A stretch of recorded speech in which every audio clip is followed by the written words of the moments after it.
किसी भी वेबसाइट में फॉन्ट एक बहुत ही इंपॉर्टेंट रोल प्ले करता है। हम अपनी वेबसाइट में जो भी कंटेंट लिखते हैं, अगर वो कंटेंट एक प्रोफेशनल लुकिंग फॉन्ट के साथ लिखा जाए तो इससे हमारी वेबसाइट की विजुअल आइडेंटिटी डेवलप होती है, साथ ही साथ हमारी ब्रांड की एक पर्सनालिटी भी डेवलप होती है।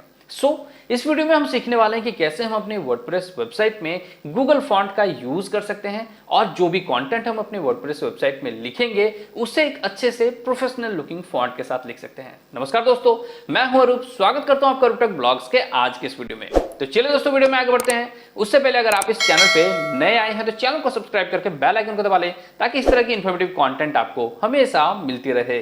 सबसे पहला जो स्टेप है यहाँ पे वो है फॉन्ट का सिलेक्शन। फॉन्ट के सिलेक्शन के लिए हम एक वेबसाइट में जाएंगे, यानी गूगल की वेबसाइट में जाएंगे fonts.google.com, और यहाँ पे जो भी फॉन्ट आप यूज करना चाहते हैं अपनी वेबसाइट में, सबसे पहले उस फॉन्ट का नेम को आपको यहाँ से सिलेक्ट करनी है। उसके बाद फिर हमें जाना होगा अपने डैशबोर्ड में, यानी अपनी वर्डप्रेस के डैशबोर्ड में।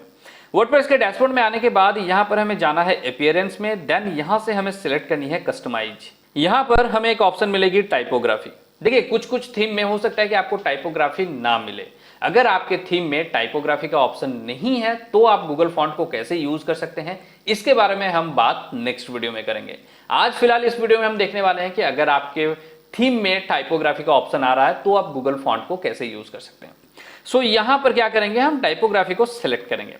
टाइपोग्राफी सिलेक्ट करने के बाद यहां पर दो ऑप्शन हमें मिल रही है, font manager and typography manager. सबसे पहला जो काम है यहां पर फॉन्ट मैनेजर का है। फॉन्ट मैनेजर से हम फॉन्ट ऐड करेंगे। अब फॉन्ट ऐड करने के लिए हम ऐड फॉन्ट पे क्लिक करेंगे। क्लिक करने के बाद यहां से हमें फॉन्ट सर्च करनी होगी।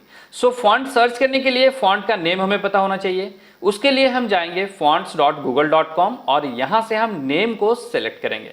यहां पर हम जो अपनी वेबसाइट में अभी फॉन्ट यूज करने वाले हैं वो फॉन्ट है बीटर, एंटोम एंड डेंसिंग स्क्रिप्ट। ये तीनों फॉन्ट जो है हम अभी यूज करने वाले हैं अपनी वेबसाइट में। सबसे पहले हम यहाँ पर सर्च करेंगे बीटर।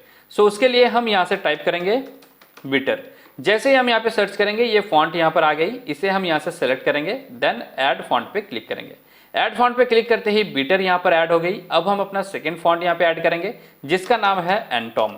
एंटोम फॉन्ट को हम यहाँ से सेलेक्ट करेंगे, देन यहाँ पर ऐड फॉन्ट पे क्लिक करेंगे। अब हम यहाँ से थर्ड फॉन्ट सेलेक्ट करेंगे जिसका नाम है डेंसिंग स्क्रिप्ट। इस फॉन्ट को भी हम यहाँ से सेलेक्ट करेंगे, देन यहाँ से क्लोज कर देंगे। क्लोज करते ही देखिए यहाँ पर तीन फॉन्ट हमने सेलेक्ट किया और तीनों फॉन्ट को हमने यहाँ पर ऐड कर लिया। यहां तक हमारा फर्स्ट स्टेप कंप्लीट हो जाता है।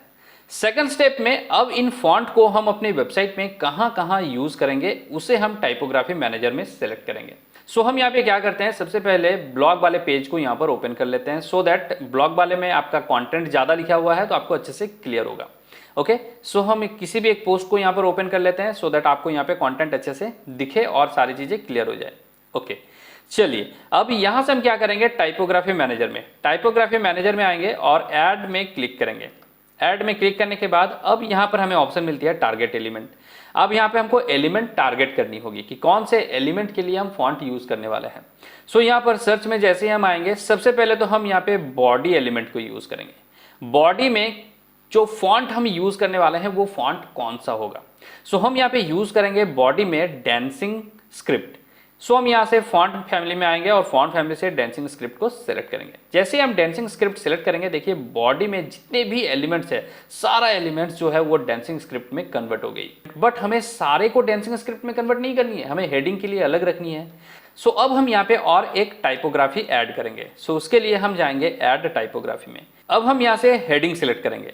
यहाँ पर जो टारगेट एलिमेंट है वो होगा हेडिंग। हेडिंग के लिए हम यहाँ से H1 टैग को सिलेक्ट करेंगे। अब इस हेडिंग में कौन सा फॉन्ट फैमिली यूज करना है उसे हम यहाँ से सिलेक्ट करेंगे। हेडिंग के लिए हम यहाँ पे यूज करेंगे एंटोन।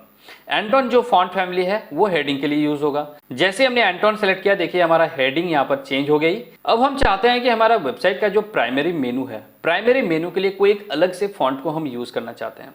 उसके लिए हम क्या करेंगे, नीचे आएंगे, यहां से ऐड टाइपोग्राफी पे क्लिक करेंगे। उसके बाद हम यहां से टारगेट एलिमेंट से प्राइमरी मेनू को सिलेक्ट करेंगे। यहां से हम स्क्रॉल करके नीचे आएंगे, यहां पर रहा हमारा प्राइमरी मेनू।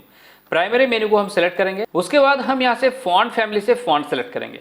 हम यहां से फॉन्ट सेलेक्ट करेंगे प्राइमरी मेनू के लिए बीटर।